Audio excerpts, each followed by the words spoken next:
bem-vindos a mais um Comitê de Investimentos. Hoje, sexta-feira 13, a gente vai discutir MP 1303. Estou aqui com o Júnior e meu nome é Luigi, sou gestor e sócio da Blackstone Investimentos. Olá, eu sou José Faria Júnior, sócio e analista da Wagner Investimentos. Pessoal, hoje a gente vai discutir, como a gente estava falando, a MP 1303, que mudou as regras do jogo, trouxe um monte de tributação a mais para os mercados financeiros e a gente vai falar também um pouco sobre a inflação e os juros nos Estados Unidos, o que a gente pode esperar tanto das bolsas lá de fora quanto das bolsas do Brasil. E depois, no finalzinho, a gente vai falar um pouquinho sobre essa guerra que está acontecendo entre Israel e o Irã. Júnior, quer começar pela guerra? Podemos começar pela guerra, que é o assunto mais quente, né? Vamos dizer assim. Bom, o conflito começou na quinta-feira, dia 12, aqui no horário do Brasil foi no final da noite, mas já tínhamos sinais de que algo errado estava acontecendo em termos de geopolítica e tinha alguma coisa mal precificada. Nós aqui da Wagner Investimentos alertamos aos nossos clientes em relatório no dia 10, que foi uma terça-feira de manhã, no dia 11, quarta-feira de manhã, a Black Swan recebeu também o relatório de que tinha um ETF chamado ITA, é um ETF que é negociado na Bolsa Americana, aqui no Brasil tem o BDR dele, BAER39, e esse ETF ele subiu 15% no mês de maio e também estava subindo no mês de junho, quer dizer, ele estava indicando que alguma coisa errada deveria estar acontecendo, que existia um risco geopolítico mal precificado. Dou crédito aqui a duas pessoas, uma que é o Christian Lupinati, que me ajudou a analisar esse ETF, porque ele tem esse ETF numa carteira dele, a gente estava discutindo sobre esse assunto, e uma outra pessoa também que comentou desse risco geopolítico, que eu só posso falar as siglas do codinome, né, que é DN. E agradeço essas duas pessoas pelas discussões que nós tivemos nos últimos dias e descobrimos que tinha alguma coisa que deveria estourar muito rapidamente do ponto de vista geopolítico.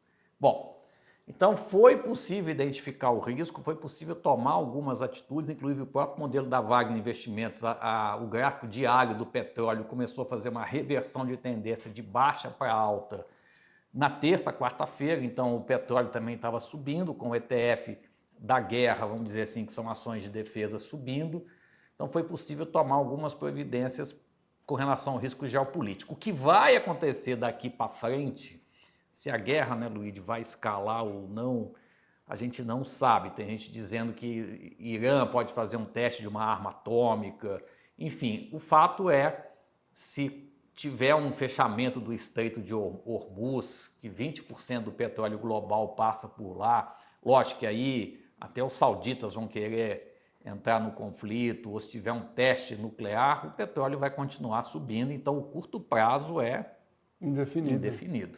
Na verdade a gente vê que o mais provável seria que não durasse muito tempo. Sim. Mas guerra é guerra.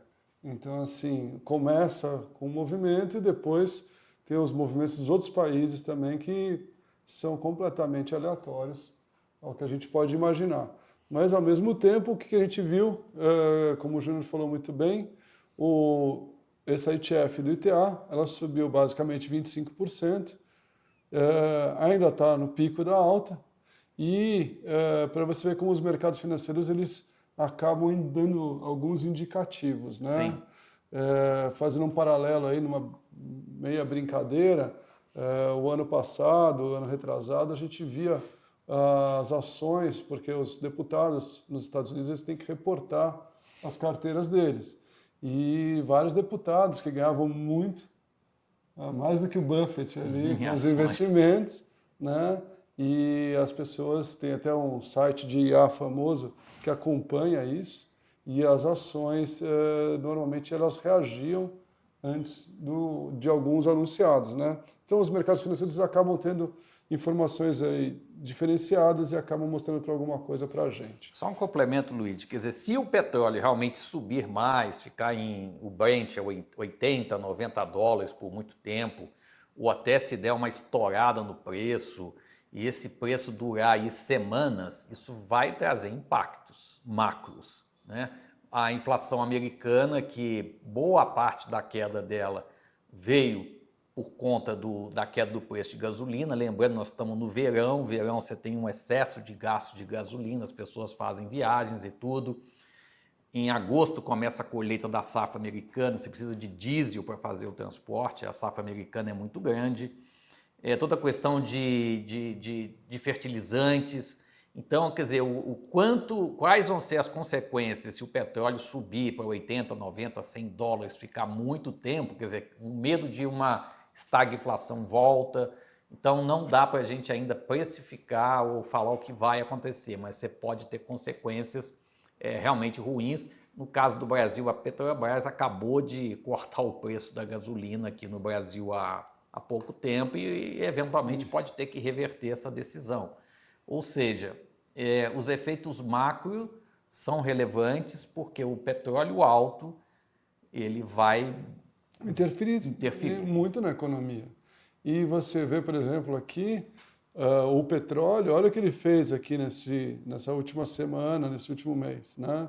Ele estava comportado, a gente, 80 dólares, 70 dólares não é um preço absurdo do petróleo, e ele estava caindo e começou a acelerar essa queda, né? Chegando aí dia 21,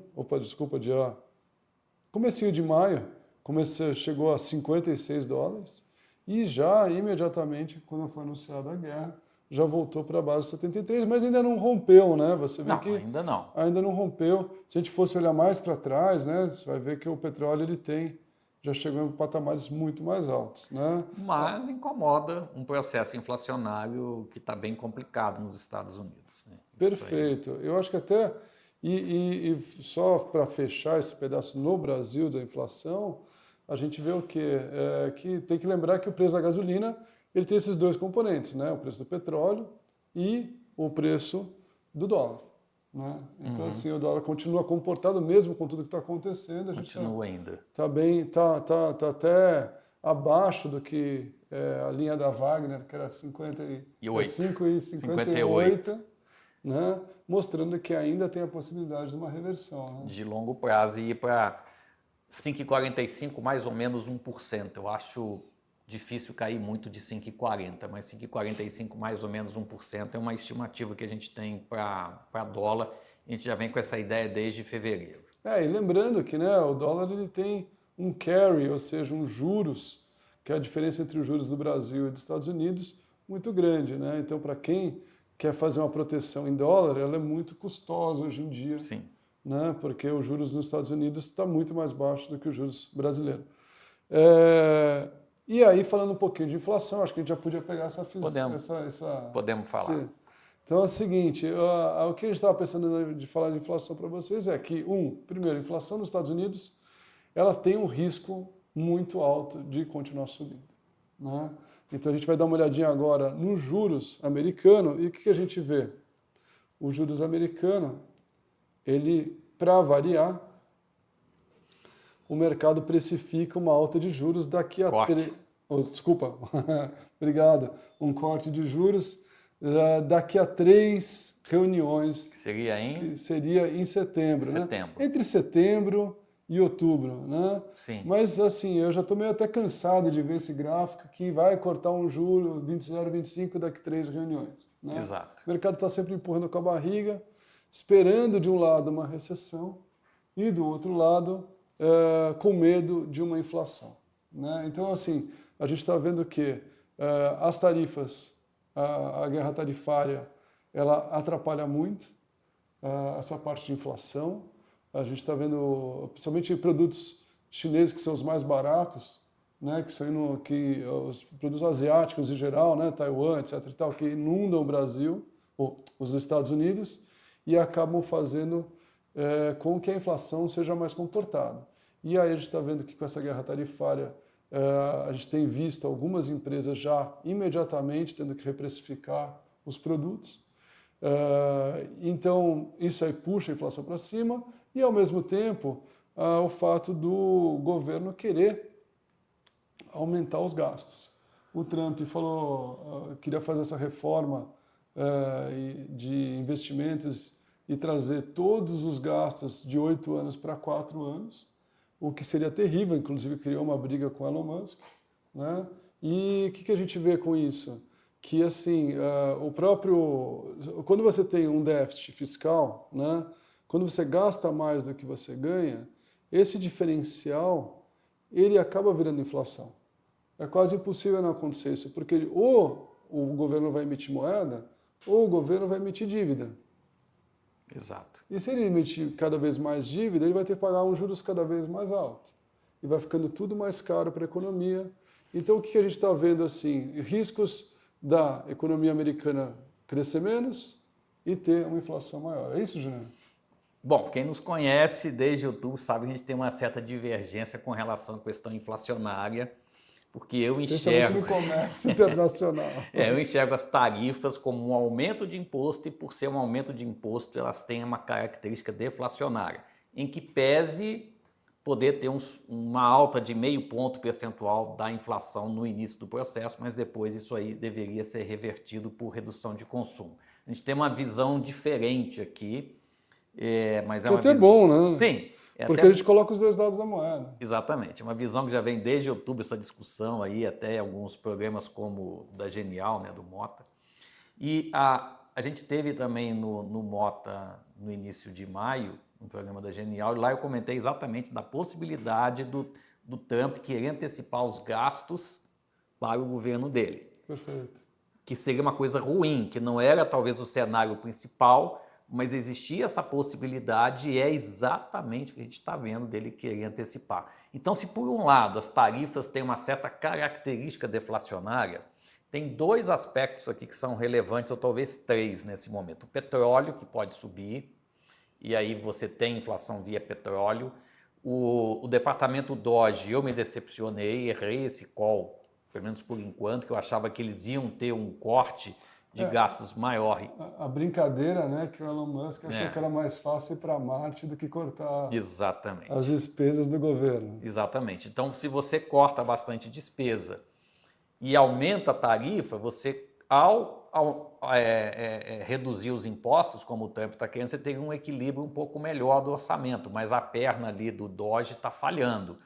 Então, você tem um Doge que falhou, você tem um petróleo que pode subir, e o corte de impostos, que isso aí sim é inflacionário, aí entra as tarifas. Então, no final da história, você está tendo um conjunto de coisas acontecendo e não coisas acontecendo uma de cada vez. Então, a análise fica um pouco mais complexa, mas por conta disso, você tem uma capacidade da inflação ser um pouco mais alta e por hora, né, como a gente ainda vê dados ainda bons do payroll, em que pese o número de pedidos de auxílio-desemprego contínuos está aumentando, está em 1.950.000, já é o maior de alguns anos.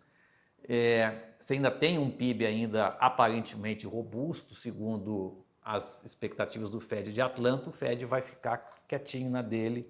Também acho que nas reuniões de junho e julho a probabilidade de corte tende a 0. Tende a 0. Eu acho que assim, é mais aquele vou ver para depois a gente faz alguma coisa, né? Exato. E eu acho que é essa sensação que a gente está vendo no mercado. Se a gente for olhar para o S&P, não deixa de ser mais ou menos isso, né? O S&P ele caiu forte, ele subiu muito forte antes, quando começou o governo do Trump, e ele tem andado de lado, agora está numa alta, mas ele não está conseguindo romper a tendência de lateralidade e entrar numa tendência de alta de novo, né? Então a gente está vendo que assim, parece que o mercado inteiro está falando assim, vamos ver se vai dar inflação, se vai dar crise, o que vai acontecer, porque também o Trump abre muitas frentes de briga, né? Todas. Todas possíveis. E sobre o S&P, só 2 detalhes, né? Daqui a mais ou menos 25 dias começa a temporada de balanço do segundo trimestre, quer dizer, qual vai ser o guidance, né, que as empresas vão dar. Então isso também é importante. O S&P não está exatamente, né, mas está na máxima histórica dele. Então também faz sentido o mercado, olha, vamos esperar um pouco para ver o que vai acontecer. E aí a gente puxa um pouquinho a história para o Brasil, para ver assim, puxa, será que a inflação no Brasil é igual a essa inflação nos Estados Unidos? Né? E como é que vai ficar essa taxa de juros? Então, assim, no Brasil, a história da gente é um pouco diferente. A gente tem, de um lado, uma notícia muito ruim, notícias muito ruins na parte fiscal, ou seja, a gente tem, como a gente acabou de falar, né, quando você tem um déficit fiscal, isso normalmente é inflacionário, né, e é com certeza inflacionário no longo prazo. Então, assim, a economia ela tem essa coisa engraçada. No curto prazo e no longo prazo, ela normalmente tem reações opostas. Exato. Né? Então, assim, mas o déficit da gente está beirando 10% do PIB, e isso aí é um déficit imenso. R$ 1 trilhão, né? R$ 1 trilhão, ou seja, o governo está engastado 1 trilhão, 10% a mais do que arrecada.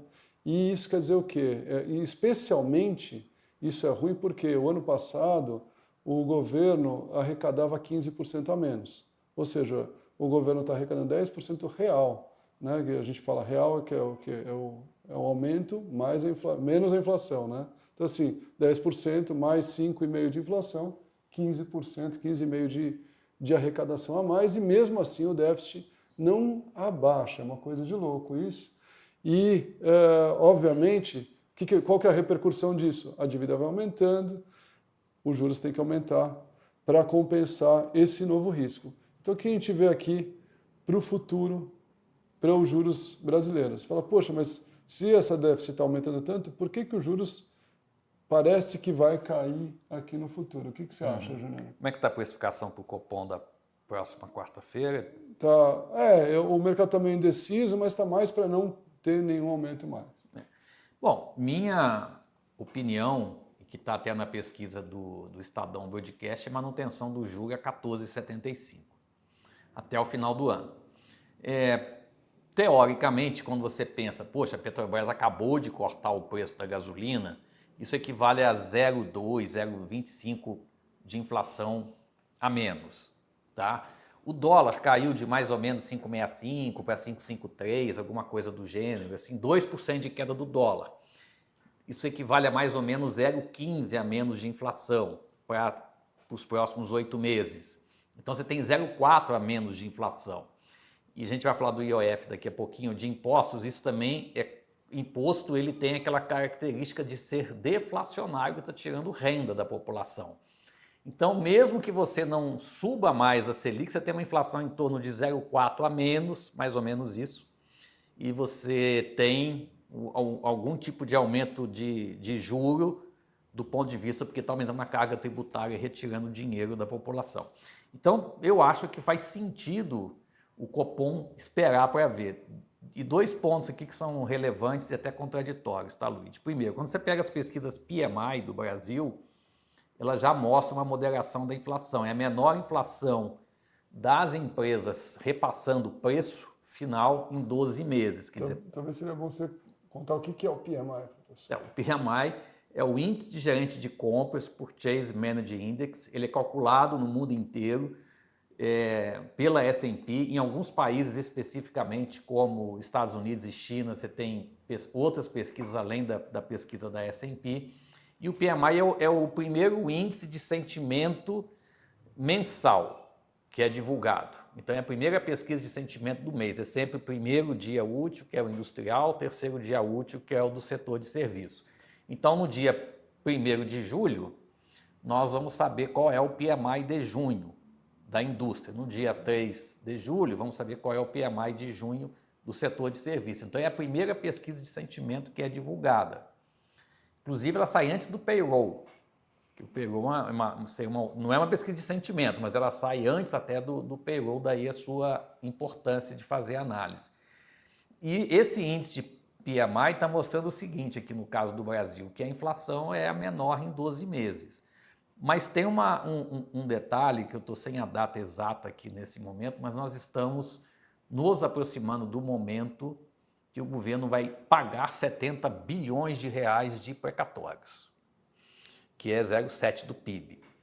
E isso tem um impulso de consumo. Então, esse dinheiro de precatório, né, ele, de certa forma, na minha opinião, deixará o PIB do Brasil realmente positivo no ano. Eu não vejo o PIB negativo no ano, mas também, de certa forma, para a ideia do Copom, atrapalha um pouco, tá, Luigi?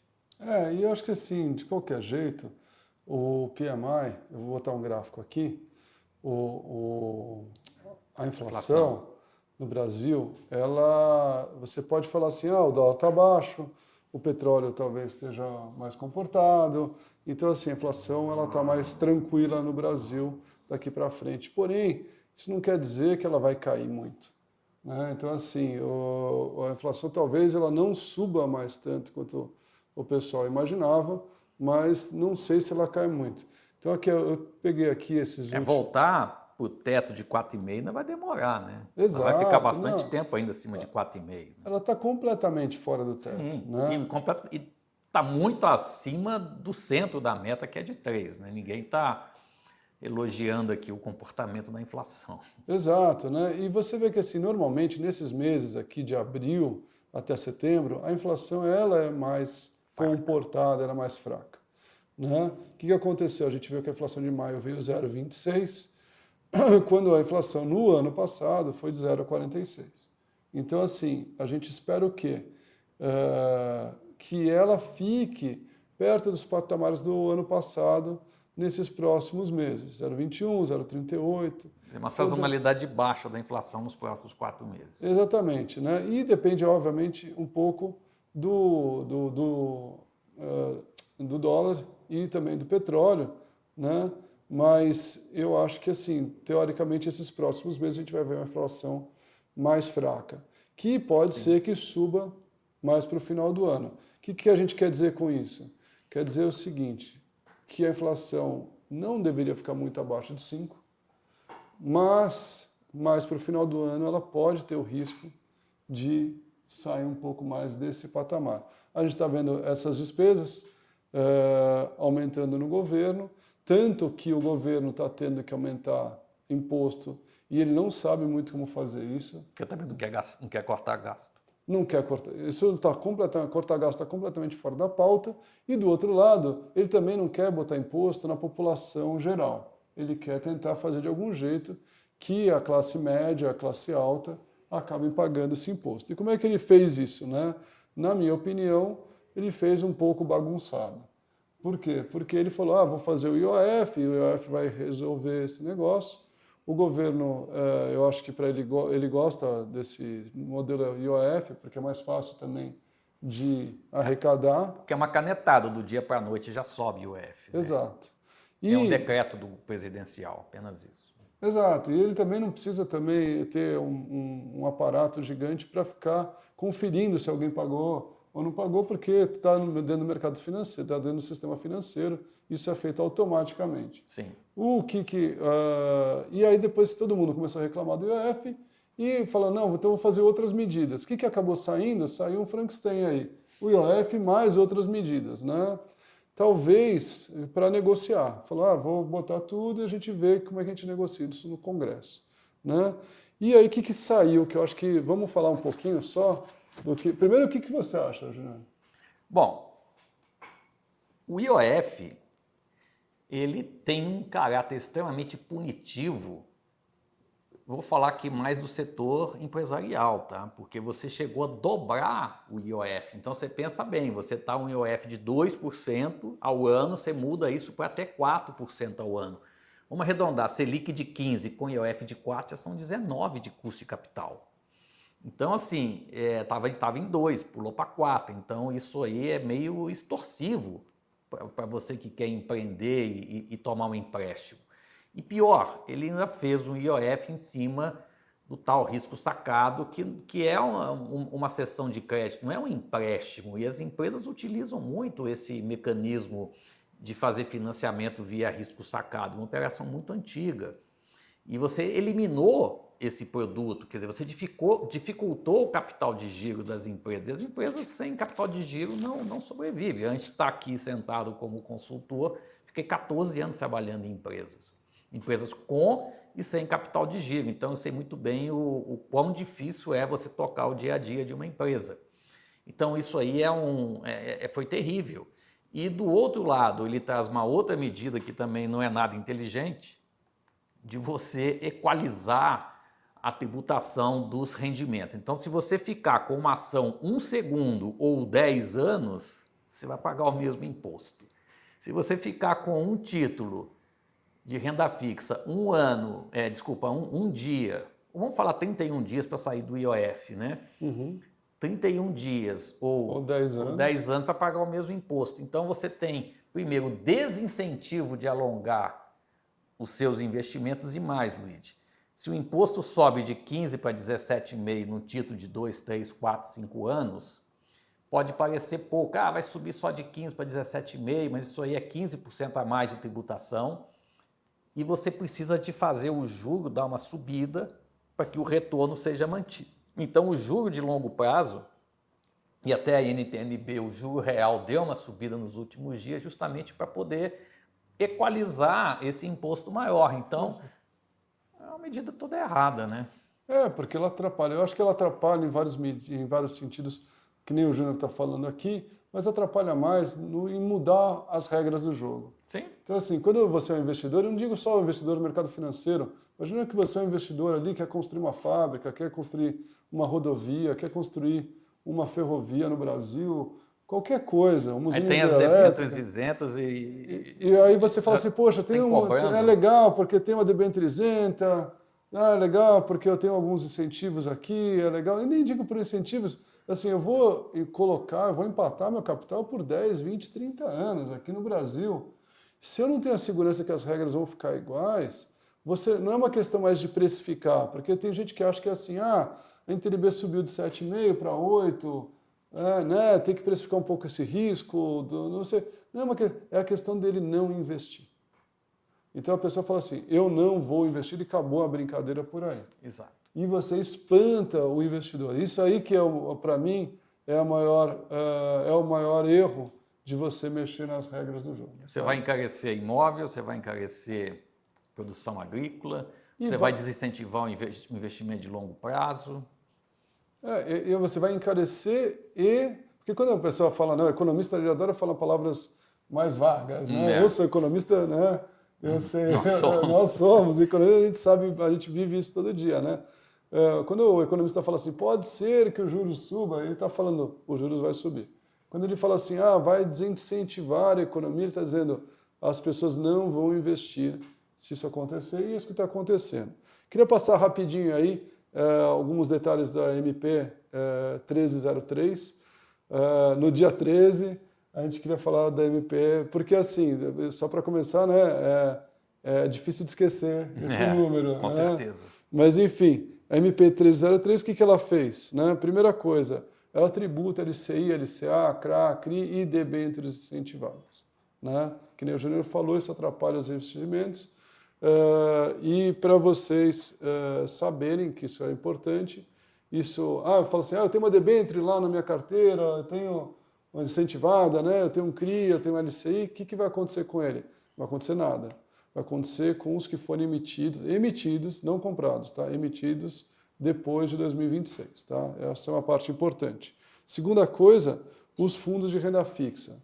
CDBs, fundos de renda fixa, eles também vão aumentar a tributação. De um lado, acaba aquela tributação, antes de 6 meses, 22,5, regressiva, né? Depois, 20, 22,5, 20, 17,5 e 15, e fica tudo em 17,5. A mesma coisa acontece com os fundos de ações e ações. Né? Cai aquela coisa do day trade ser 20% e fica 17,5 do lado bom, do lado ruim, quem penaliza quem segura o investimento por muito tempo. Né? Os VGBLs com cláusula de sobrevivência, você vai ter um limite sem IOF de até 300 mil de aporte, 300 mil reais de aporte. A partir disso, você começa a ser tributado IOF. Então, assim, até para a Previdência pegou. Exatamente. Aumento de imposto de operação de câmbio, isso é importante porque para quem quer mandar dinheiro para o exterior ou quer receber, vai custar 3,5% de IOF. E para quem quer investir, vai custar 1,1%. Se você quiser investir em equity, e equity você tem que se lembrar que é participação societária, não ações, aí fica 0. Mas você tem que declarar direitinho ali. Toma cuidado como você vai declarar, quando você vai mandar o dinheiro lá para fora, de mandar em algum banco ou em alguma corretora que você pode colocar essas designações direito, porque senão eles vão te tributar mais. Em vez de tributar 1,1, vai te tributar 3%, 3,5%. Na parte das bets, para quem gosta de bets, 18% vai pagar de imposto ao invés de 12%. Esse é 50%. E criptoativos, 17,5%. Né? O Júnior falou uma coisa importante aí dos FDICs, que é o quê? O FDIC ele vai ter uma tributação de IOF forte lá largada. Parece que é pouco, né? Fala 0,38 e tal, mas imagina, quando o fundo ele é feito para emprestar dinheiro. Se ele capta 100 milhões para começar a emprestar, ele já vai ter que pagar de imposto 380 mil na largada, sem ter feito nenhuma aplicação, sem ter feito nada. Isso é muito ruim para o mercado de empréstimos, né? E, por fim, os fundos imobiliários, o FIAGRO, que vai ter uma alíquota de 5%, então não tinha alíquota nenhuma, e vai ter uma alíquota de 5%, contanto que ele esteja na Bolsa e tenha mais 100 cotistas. Não é isso, Júnior? Tem uma alteração também nas compensações de perda, porque agora a perda vai ter um limite de tempo para você compensar. Antes você podia carregar uma perda há 10 anos, isso acabou, ou na proposta acaba, e você pode fazer a compensação, mas primeiro você paga o imposto, teve perda, tem a devolução na declaração de ajuste anual. Ou seja, você vai pagar e vai receber depois, que vai acabar gerando caixa para o governo. Né? Agora, é importante falar, nada disso está definido. Não, nada está definido. Inclusive, o Congresso hoje falou que vai tentar votar de maneira acelerada, vai tentar vetar essa MP. Né? E aí tem algumas repercussões importantes, porque assim, se o Congresso veta essa MP, quer dizer o quê? Que o governo está muito fraco. A gente tem visto ali a popularidade do Lula cair, e caiu agora para 28% de aprovação, foi agora esse dado de maio. Né? Você teve esse escândalo do INSS e está tendo essa MP. Então, assim, a gente está vendo a aprovação do governo caindo rapidamente. E, então, assim, se o Congresso vetar em 100%, não quiser nem negociar essa MP, a gente entende que isso seria muito ruim, certo? Para o governo, com certeza, né? Porque, como tem eleição ano que vem, o governo mais ou menos deve fazer o que está fazendo o governo da Colômbia, que prometeu um déficit de 5% esse ano, vai entregar um déficit de 7%. Quer dizer, a gente também acha que o governo vai acabar acelerando os gastos mais próximos aí da eleição, numa tentativa de melhorar a popularidade. Então, ainda tem muita água para passar debaixo da ponte, como diria. Eu, pessoalmente, acredito na mudança do pêndulo político, mas é um processo que ainda vai ter sofrimento aí no meio do caminho, não vai ser nada simples. Não vai ser nada simples, e o Lula, queira ou não queira, é muito popular. Né? Sim. Pessoal, é isso. Boa sexta-feira 13 para vocês, boa semana e até o próximo Comitê de Investimentos. Até mais, um abraço, obrigado.